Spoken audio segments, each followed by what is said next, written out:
Daisy Bates came to Highlander School, Andrew Young, Dorothy Height. There were quite a few people that we know that were giants in the civil rights movement that were trained during this time there. Now, Miles Horton, once the legal issues began, understood that there was a strong possibility that the Highlander School would be closed, and then that would affect the citizenship schools. Now, understand that at that time, there were different organizations and corporations that were funding the citizenship schools. So we were actually able to pay, once we trained a teacher and they went back into their community, we were actually able to pay them for those 2 nights a week that they were now teaching others. And I should say this, Esau Jenkins and the group and in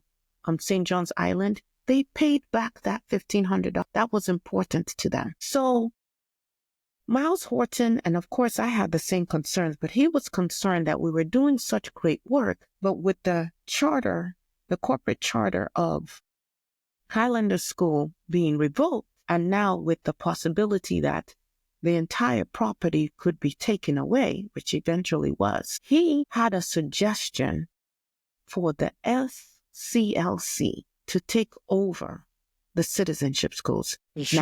Ella Jo Baker had also come to the Highlander School, and she and I had a very good relationship. And she initially, also presented this idea as well to Dr. King. And so it came to pass that in 1961, I became the director of the citizenship schools under the auspices of the SCLC.